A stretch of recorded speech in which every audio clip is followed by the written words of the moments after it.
Assalamualaikum warahmatullahi wabarakatuh. Dalam siri yang ketujuh ziarah Mekah Madinah, kita akan membicarakan Maqam Ibrahim.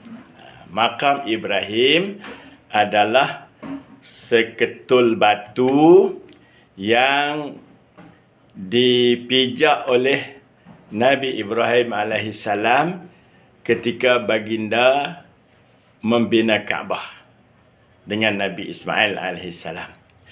Ketika Nabi Ibrahim membina Kaabah itu, ketika di tempat yang tinggi, maknanya tangan Nabi Ibrahim tak sampai.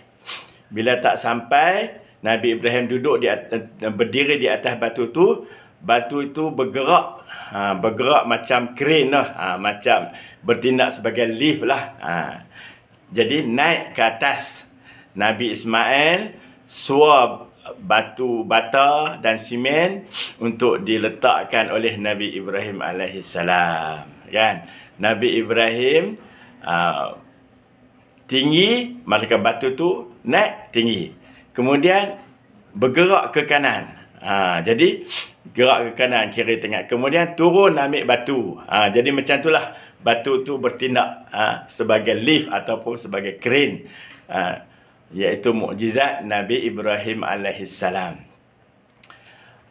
Batu ni, tuan-tuan dan puan-puan yang dihormati sekalian, ketika zaman Rasulullah sallallahu alaihi wasallam, Rasulullah letak di Kaabah, mana berkembanglah dengan Kaabah. Kemudian ketika zaman Sayyidina Umar radhiyallahu anhu, batu itu dihanyutkan oleh air. Ada banjir besar berlaku, kemudian hanyut. Kemudian Sayyidina Umar cari jumpa, tak jauh manalah, kot dia dalam dataran Kaabah tu juga. Kemudian Sayyidina Umar ambil dan letak di tempat yang ada sekarang, yang lebih kurang 25 kaki ke 30 kaki lah daripada dinding Kaabah. Perbuatan Sayyidina Umar tu tidak dibantah oleh sahabat-sahabat Rasulullah yang lain. Jadi kekallah batu sehingga sekarang, batu tu. Jadi tuan-tuan dan puan-puan yang dihormati sekalian, ketika itu batu tu terdedah. Jadi banyak orang bila dia pergi, dia pegang. Jadi rosaklah sikit kesan batu tu. Sebab batu yang dipijak oleh Nabi Ibrahim tu ada bekas tapak kaki. Ada bekas tapak kaki Nabi Ibrahim yang saiznya macam orang zaman sekarang jugalah. Jadi ada tapak kaki dua. Jadi kalau tuan-tuan dan puan-puan pergi, tuan-tuan nampak balang kaca tu dibuat dalam tahun 1385 Hijrah bersamaan dengan 1964 Masihi. Sebab sebelum tu ada usaha-usaha, cadangan-cadangan untuk nak pindah lagi Maqam Ibrahim tu. Tetapi dibuat keputusan oleh Rabitah, tak boleh ubah, kekal di sini. Cuma mereka bubuh dalam balang kaca.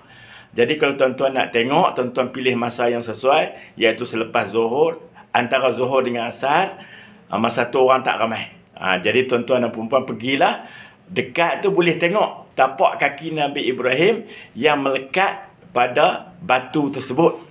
Macam seolah-olah kalau kita bancuh simen, buat lantai simen, dia basah-basah lagi kita pijak. Jadi ada bekas macam tu lah. Jadi balang kaca tu tak boleh sentuh dah lah. Duduk dalam balang kaca tu kita boleh pergi tengok. Kita bukan nak buat apa, kita nak tengok. Baik, di sini ada ayat Quran menyebut tentang Maqam Ibrahim.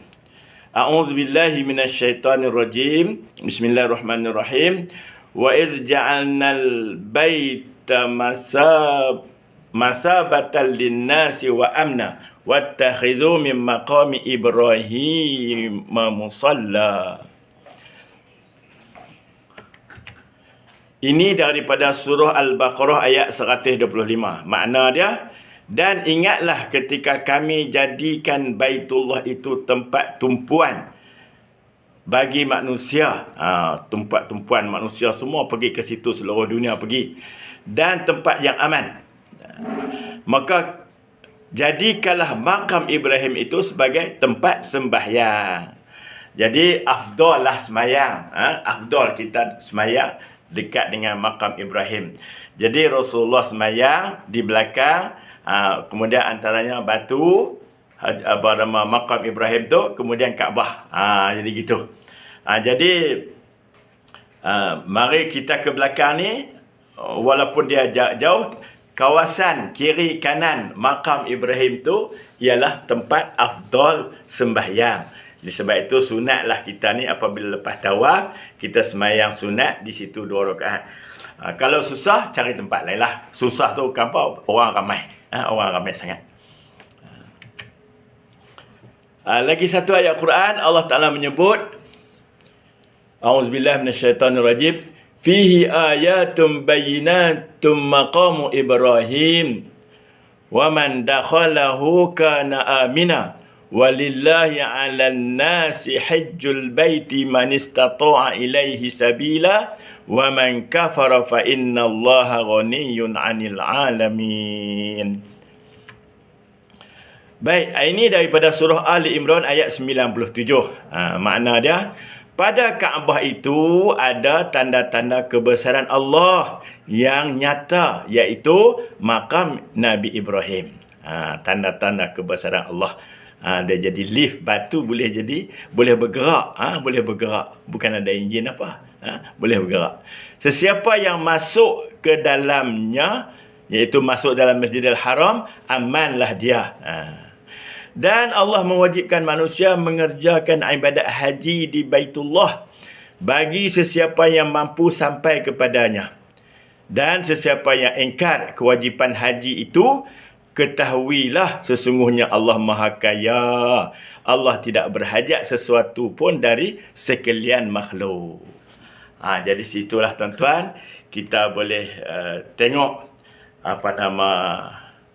makam Ibrahim, iaitu kesan sejarah dan juga merupakan mukjizat Nabi Ibrahim alaihissalam dan keterangan-keterangan untuk melihat kebesaran Allah Subhanahu wa taala.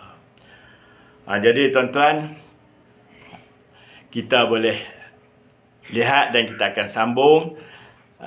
Kita boleh lihat makam Ibrahim apabila kita pergi ke Mekah, dan siri ini akan bersambung ke siri yang ke-8 pula.